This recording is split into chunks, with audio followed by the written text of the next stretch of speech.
Hello everyone, welcome to our channel. I hope आप सब लोग बहुत अच्छे होंगे।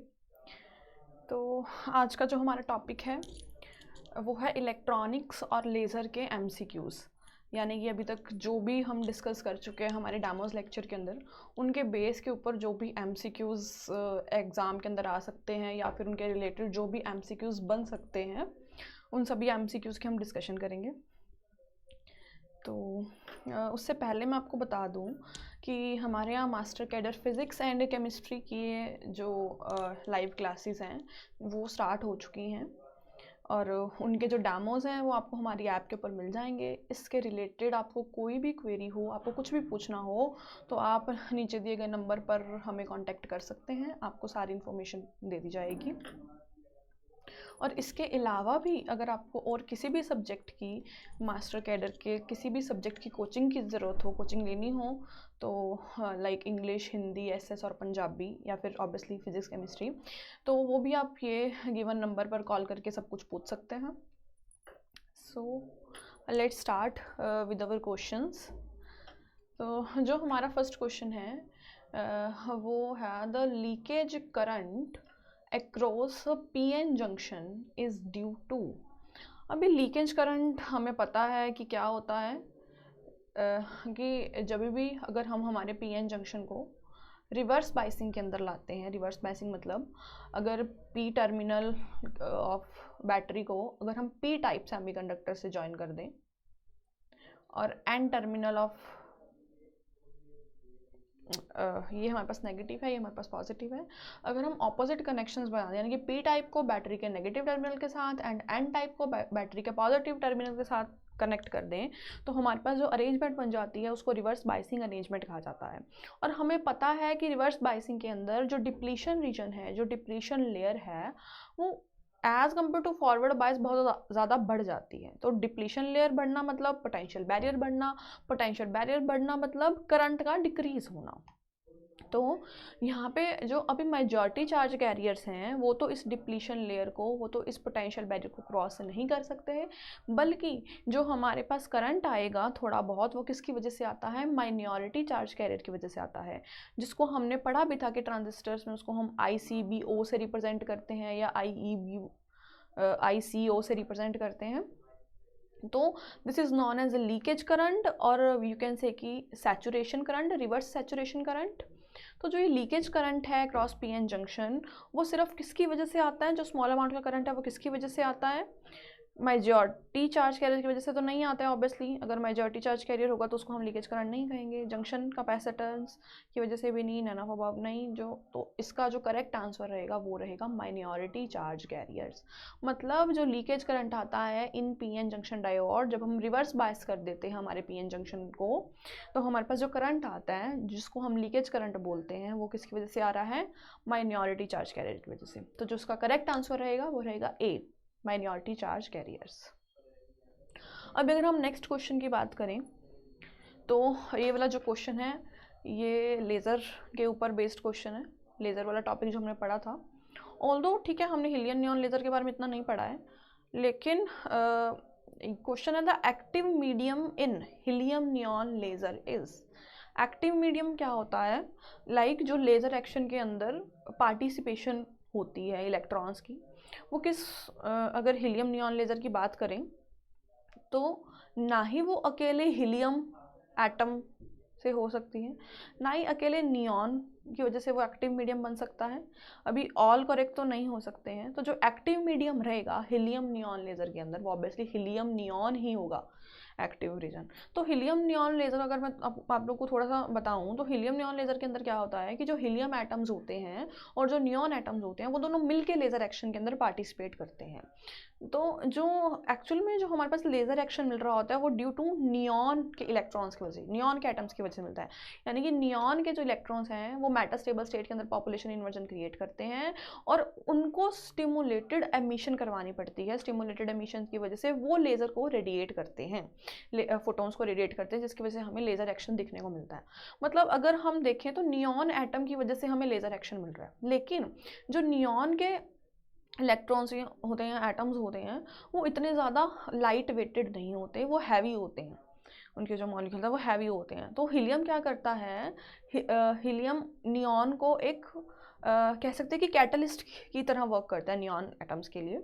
तो जो हीलियम होता है उसके जो इलेक्ट्रॉन्स होते हैं वो लाइट वेटेड होते हैं, उसका जो एटम होता है वो लाइट वेटेड होता है, तो उसको थोड़ी सी एनर्जी प्रोवाइड करवाने पर वो एक्साइटेड स्टेट के अंदर चले जाते हैं।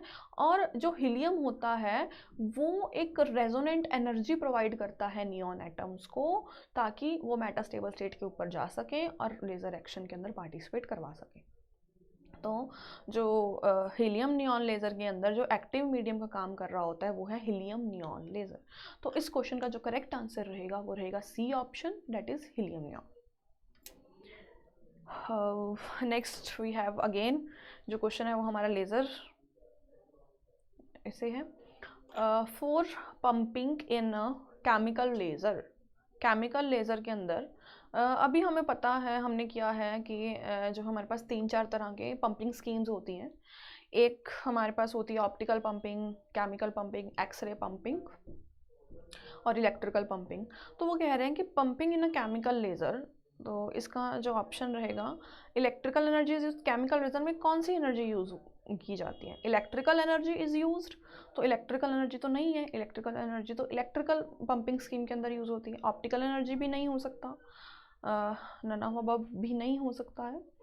तो क्योंकि नन ऑफ अबव क्यों नहीं हो सकता है, क्योंकि जो हमारे पास केमिकल पंपिंग स्कीम है उसमें मैंने बताया था कि एक्सोथर्मिक रिएक्शंस के अंदर जो एनर्जी रिलीज होती है, बिकॉज एक्सोथर्मिक के अंदर डेल्टा एच इज़ नेगेटिव, तो डेल्टा एच नेगेटिव मतलब एनर्जी का रिलीज होना। तो एक्सोथर्मिक रिएक्शंस के अंदर डेल्टा एच नेगेटिव होता है, मतलब एनर्जी रिलीज हो रही है। तो एक्सोथर्मिक केमिकल रिएक्शन वाली जो एनर्जी है वो केमिकल लेज़र की पंपिंग स्कीम्स के अंदर यूज़ की जाती है। तो इसका जो करेक्ट ऑप्शन रहेगा वो भी सी होगा, यानी कि for pumping in a chemical laser exothermic chemical reaction energy is used. तो option C is correct for this question. Next हमारे पास है, अभी ये क्वेश्चन की वर्डिंग थोड़ी सी चेंज है लेकिन इसका आंसर वैसा ही है। अभी देखो, इन केमिकल लेज़र में the chemical reaction is chemical lasers के अंदर जो केमिकल रिएक्शन होती है वो कौन सी होती है, हमने अभी पढ़ा कि एक्सोथर्मिक रिएक्शन के अंदर जो डेल्टा एच होता है वो नेगेटिव होता है, और वहाँ से जो हमें एनर्जी रिलीज हुई मिलती है, हम उस एनर्जी का लेज़र एक्शन को प्रोसीड करवाने में, लेज़र एक्शन को एक देखने के लिए यूज़ किया जाता है। तो देखो वो होती है exothermic reaction, because exothermic reactions के अंदर जो डेल्टा एच होता है वो नेगेटिव होता है, एंडोथर्मिक के अंदर डेल्टा एच पॉजिटिव होता है, तो मतलब यहाँ पे तो एनर्जी रिलीज होगी नहीं। Both A and B is not correct, none of above is also not correct. तो इसका जो करेक्ट आंसर रहेगा इस क्वेश्चन का वो रहेगा एक्सोथर्मिक रिएक्शन। तो थोड़ा सा मोल्ड होकर क्वेश्चन आया हुआ है, लाइक जो थर्ड है उसका ही सेम सा ही पार्ट है। तो ये हमें पता होना चाहिए कि कौन सी केमिकल रिएक्शंस अंदर, कौन सी लेज़र्स के अंदर हम कैसे कैसे प्रोसेस यूज़ करते हैं। जैसे ऑप्टिकल के अंदर हम लाइट एनर्जी यूज़ करें, एक्सरेज के अंदर हम एक्सरेज यूज़ करें, सिमिलरली केमिकल लेज़र्स के अंदर हम एक्सोथर्मिक रिएक्शन से मिल रही एनर्जी को यूज़ कर रहे हैं। तो correct answer for fourth question is option A, which is exothermic reaction. अभी नेक्स्ट वी हैव, अभी ये इलेक्ट्रॉनिक के पार्ट्स में से आ गया है क्वेश्चन। इसके अंदर क्या है हमारे पास, इन एन इंट्रिंसिक सेमीकंडक्टर में the number of free electrons, intrinsic semiconductor is, intrinsic का क्या मतलब हुआ, यानी कि यहाँ पे प्योर सेमीकंडक्टर की बात हो रही है, यहाँ पे प्योर सिलिकॉन लैटिस की बात हो रही है, प्योर सेमीकंडक्टर की बात हो रही है। तो एज वी नो कि जो हमारे पास कंसंट्रेशन होती है बोथ द चार्ज कैरियर्स की, यानी कि negative charge carriers and positive charge carriers की जो कंसंट्रेशन होती है वो प्योर सेमीकंडक्टर में सेम रहती है। तो अभी अगर फ्री इलेक्ट्रॉन्स यहाँ पे दे रखा है कि the number of free electrons यहाँ पे पॉजिटिव नेगेटिव चार्ज कंसीडर किया गया है, फ्री इलेक्ट्रॉन नेगेटिव चार्ज होता है। और अभी ऑप्शंस देखते हैं, equals to number of holes, greater than number of holes, less than number of holes, none of above. तो मैंने अभी बताया कि intrinsic semiconductor is a pure semiconductor. हमने पढ़ा है कि इंट्रिंसिक सेमीकंडक्टर में क्या होता है, number of charge carriers same रहता है, यानी कि negative charge carriers is equals to the positive charge carriers. तो नेगेटिव चार्ज कैरियर्स जो हमारे पास होते हैं वो इलेक्ट्रॉन्स होते हैं, और जो पॉजिटिव चार्ज कैरियर्स हैं वो होते हैं holes. They are act as a positively charge carriers ना।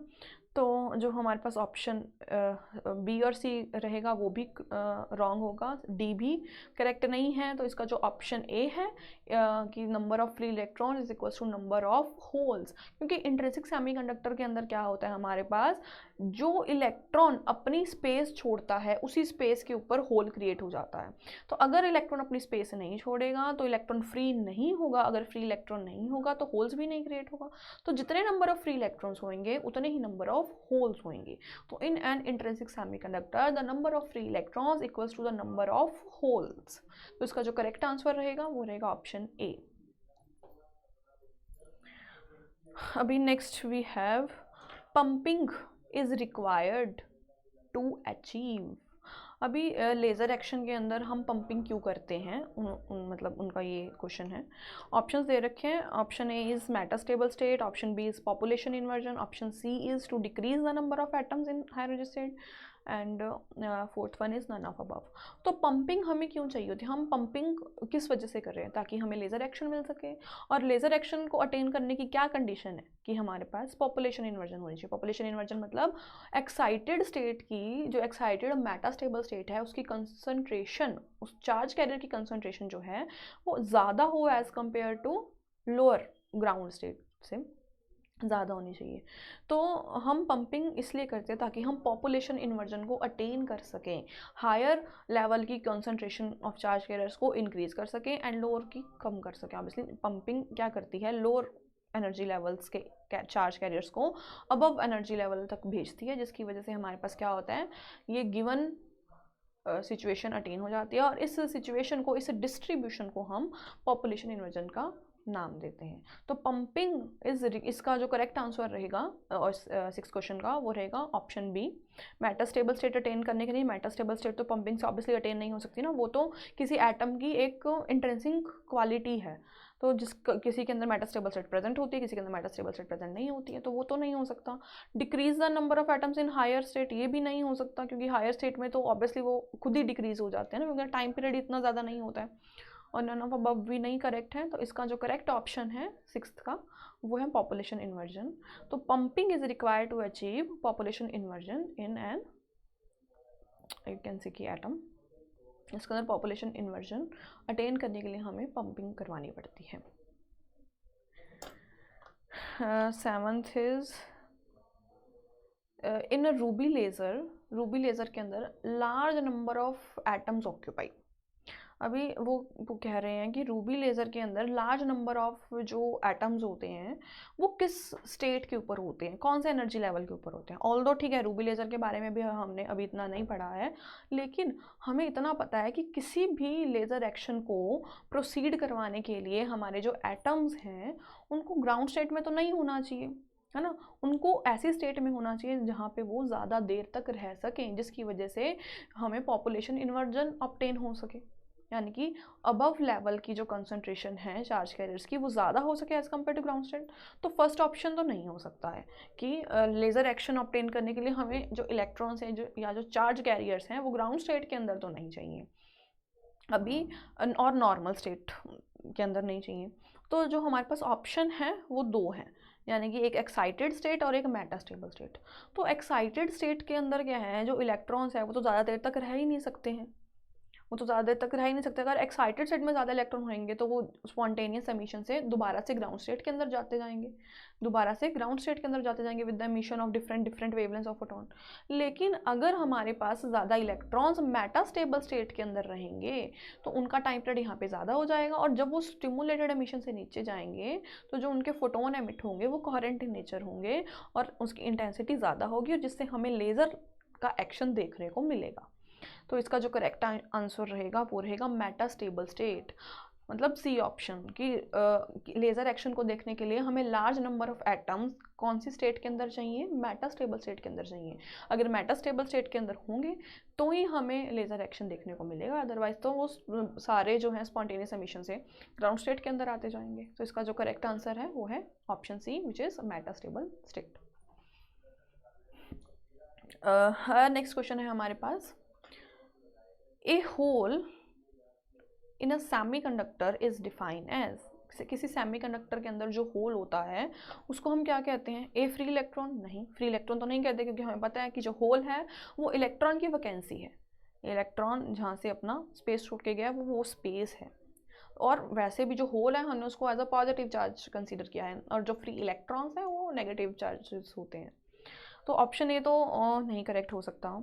Secondly, the incomplete part of an electron pair bond, तो चेक करते हैं, अभी सी ऑप्शन देखते हैं पहले। ए फ्री प्रोटॉन, फ्री तो नहीं है, होल हमें पता है कि with in the covalent bond he move कर रहा होता है, तो वो फ्री तो हो ही नहीं सकता। ए फ्री प्रोटॉन नहीं है। ए फ्री न्यूट्रॉन, न्यूट्रॉन के ऊपर के पास तो कोई चार्ज होता नहीं, और वैसे भी ये फ्री लिखा हुआ है तो फ्री तो है ही नहीं, वो तो कोवलेंट बॉन्ड के अंदर ही है। होल तो कोवलेंट बॉन्ड के बिना मूव ही नहीं कर सकता, तो फ्री तो नहीं है, और फ्री इलेक्ट्रॉन भी नहीं है। तो जो हमारे पास ऑप्शन रह गया है वो है the incomplete part of electron pair bond. एक इनकम्प्लीट पार्ट है इलेक्ट्रॉन पेयर बॉन्ड का। इलेक्ट्रॉन की वैकेंसी ही है ना होल, तो जो हमारे पास वो बॉन्ड है उसका एक इनकम्प्लीट पार्ट है। कोवलेंट बॉन्ड का जो इनकम्प्लीट पार्ट है उसको होल कहा जाता है। तो इसका जो ऑप्शन रहेगा 8th क्वेश्चन का वो रहेगा B, the hole in a semiconductor is defined as a incomplete part of electron pair bond. तो option B is correct for this question. Next we have by which process the depletion region is formed around the junction। कौन से process से जो depletion region है वो form होता है? अभी ये हमारे पास क्या है? P type semiconductor, N type semiconductor, और इसको जंक्शन बोला जाता है। पी टाइप सेमीकंडक्टर के अंदर जो मेजॉरिटी चार्ज कैरियर्स होते हैं वो होल्स होते हैं, और एन टाइप सेमीकंडक्टर के अंदर जो मेजॉरिटी चार्ज कैरियर्स होते हैं वो इलेक्ट्रॉन्स होते हैं। तो हमें पता है कि जो इलेक्ट्रॉन्स है वो इधर आना चाहेंगे, होल्स जो हैं वो इधर आना चाहेंगे। तो क्या होता है, जो इलेक्ट्रॉन्स हैं वो होल्स के अंदर डिफ्यूज हो जाते हैं, इलेक्ट्रॉन्स जो है वो होल के अंदर कैप्चर हो जाते हैं। तो इसकी वजह से तो हमारे पास डिप्लीशन लेयर बनती है ना। यहाँ पे हमारे पास नेगेटिव चार्जेस, इस एरिया के अंदर हमारे पास नेगेटिव चार्जेस आना शुरू हो जाते हैं, इस एरिया के ऊपर पॉजिटिव चार्ज डेवलप होना शुरू हो जाता है। तो इस वजह से हमारे पास डिप्लीशन लेयर बनती है जब इलेक्ट्रॉन होल्स के अंदर डिफ्यूज हो जाता है, इलेक्ट्रॉन्स होल के अंदर कैप्चर हो जाते हैं। तो फ्यूजन, फिजन, एमिशन कुछ भी नहीं होगा, बल्कि इसका जो करेक्ट आंसर है वो है डिफ्यूजन। तो 9th का जो करेक्ट आंसर रहेगा वो होगा डिफ्यूजन। डिफ्यूजन प्रोसेस से हमारे पास डिप्लीशन रीजन या फिर डिप्लीशन लेयर फॉर्म होती है किसी भी पीएन जंक्शन के अंदर। अभी next we have the leakage current in a PN junction is of order of. जो लीकेज करंट होता है किसी पीएन जंक्शन के अंदर, सबसे पहले तो लीकेज करंट होता क्या? लीकेज करंट है जो कि रिवर्स बाइसिंग के अंदर माइनॉरिटी चार्ज कैरियर की वजह से आता है। तो जो लीकेज करंट है in a PN junction is of order of, बहुत ही स्मॉल अमाउंट का होता है। तो इसका जो करेक्ट ऑप्शन है वो है म्यू ए, यानी कि माइक्रो एम्पियर डी। जो लीकेज करंट होता है वो हमारे पास माइक्रो एम्पियर का होता है। रिवर्स बाइसिंग के अंदर जो पीएन जंक्शन के अंदर करंट प्रोड्यूस होता है वो माइक्रो एम्पियर के ऑर्डर का होता है। तो इसका जो करेक्ट आंसर है वो है डी।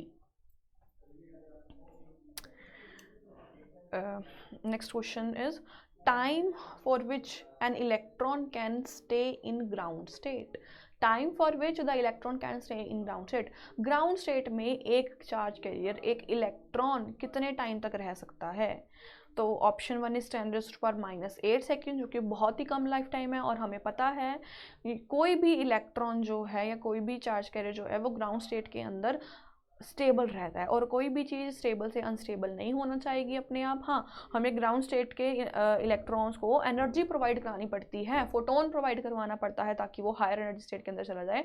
अदरवाइज अगर हम उसको कोई फोटोन प्रोवाइड नहीं कराएंगे, कोई एनर्जी प्रोवाइड नहीं कराएंगे, तो वो वहाँ के वहीं ही पड़ा रहेगा, मतलब ग्राउंड स्टेट का ग्राउंड स्टेट के अंदर ही पड़ा रहेगा, वो अपना जगह छोड़ के नहीं जाएगा, क्योंकि वो वहाँ पे स्टेबल है और हर एक चीज़ स्टेबल होना चाहती है। तो इसका जो आंसर है वो है option D, which is unlimited. Time for which electron can stay in the ground state is unlimited. जब तक हम उसको कोई एक्सटर्नल सोर्स से स्टिमुलेट नहीं करेंगे प्रोसेस को, वो तब तक ग्राउंड स्टेट के अंदर ही रहेगा। तो इसका जो करेक्ट आंसर है वो है option D. Next question we have time for which an electron can live in excited state. अभी जो इलेक्ट्रॉन है वो एक्साइटेड स्टेट में रहता है एक्साइटेड स्टेट में रहता है, time for which an electron can live in excited state is called as, उस टाइम को क्या कहते हैं? ऑब्वियसली वो 10⁻⁸ सेकेंड्स तक रहता है, लेकिन इस 10⁻⁸ सेकेंड का जो टाइम है इसको क्या कहते हैं? या फिर जो मेटास्टेबल स्टेट है वो 10⁻³ सेकेंड तक रहते हैं, जो भी इलेक्ट्रॉन है, इन टाइम्स को क्या कहा जाता है? Decay time, life time, spontaneous time या फिर स्टिमुलेटेड टाइम? तो इसका जो करेक्ट आंसर है वो लाइफ टाइम, मतलब ऑप्शन बी, यानी कि इलेक्ट्रॉन का लाइफ टाइम। हम कहते हैं ना कि एक्साइटेड स्टेट के अंदर जो इलेक्ट्रॉन का लाइफ टाइम है वो बहुत ज़्यादा स्मॉल होता है, which is equal to 10⁻⁸ second, या फिर मेटास्टेबल स्टेट में उसका जो टाइम पीरियड होता है वो 10⁻³ सेकेंड्स होता है। तो इस टाइम को उस चार्ज कैरियर का, उस इलेक्ट्रॉन का लाइफ टाइम कहा जाता है। डिके टाइम नहीं, स्पॉन्टेनियस टाइम भी नहीं, स्टिमुलेटेड टाइम भी नहीं, बल्कि लाइफ टाइम। तो जो 12th क्वेश्चन है इसका जो करेक्ट आंसर रहेगा वो रहेगा option B, which is life time.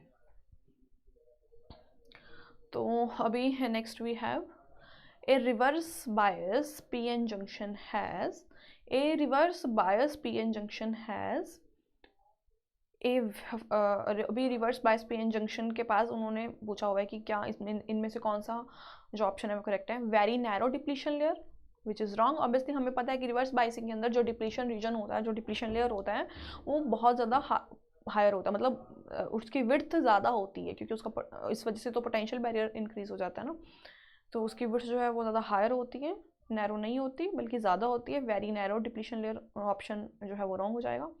Almost no current, अभी ये चेक करते हैं, ठीक है, ये ऑप्शन भी करेक्ट हो सकता है, बिकॉज जो माइनॉरिटी चार्ज की है वो बहुत ही स्मॉल अमाउंट का करंट आता है रिवर्स बायसिंग के अंदर। वेरी लो रेजिस्टेंस, ये तो ऑप्शन करेक्ट हो ही नहीं सकता। अगर डिप्लीशन लेयर बड़ी है, डिप्लीशन लेयर की विड्थ ज़्यादा है, तो लो रेजिस्टेंस तो नहीं होगी, तो उसको हाई रेजिस्टेंस प्रोवाइड करेगा। लार्ज करंट फ्लो, ये भी ऑप्शन करेक्ट नहीं है, लार्ज करंट फ्लो नहीं होता है रिवर्स बायसिंग के अंदर। तो इसका जो करेक्ट ऑप्शन है वो रहेगा almost no current. Reverse bias PN junction के अंदर ऑलमोस्ट नो करंट, मतलब जो भी करंट होता है थोड़ा बहुत वो माइनॉरिटी चार्ज कैरियर की वजह से होता है। तो इसका जो ऑप्शन बी है वो करेक्ट है। A reverse bias PN junction has almost no current. अभी next question we have, laser beam differs from an ordinary light beam. Laser beam जो है, जो हमारे पास ऑर्डिनरी लाइट सोर्सेज हैं उससे कैसे डिफरेंट है? बिकॉज लेज़र बीम के पास क्या ऐसा है कि वो ऑर्डिनरी लाइट से डिफरेंट है? Laser light is highly intense, ठीक है, उसकी इंटेंसिटी बहुत ज़्यादा हाई होती है। Laser beam is highly monochromatic, मतलब एक ही लाइट की उसके पास फ्रीक्वेंसी है। हाईली मोनोक्रोमैटिक, ऑप्शन बी भी करेक्ट है, ऑप्शन सी भी करेक्ट है, हाईली कोहेरेंट। तो इसका जो ऑप्शन रहेगा, ये सारी लेज़र की प्रॉपर्टीज़ है ना, हाईली इंटेंस है, हाईली उसका कोहेरेंट है, कोहेरेंट सोर्स है, और हाईली मोनोक्रोमैटिक है। तो जो इसका करेक्ट ऑप्शन है वो है ऑल ऑफ अबव, मतलब ऊपर वाले तीनों ऑप्शंस जो हैं वो सही हैं लेज़र के लिए। तो ऊपर उसकी high intensity, high monochromaticity and high coherent की जो प्रॉपर्टीज़ हैं उसको ऑर्डिनरी लाइट से डिफर करती हैं। तो इसका जो करेक्ट ऑप्शन रहेगा वो रहेगा option D, all of above. Next we have a quantum of light energy is called, a quantum of light energy is called, जिसको हम उसको बोला जाता है, फोनॉन तो नहीं होता है, उसको बोला जाता है फोटोन।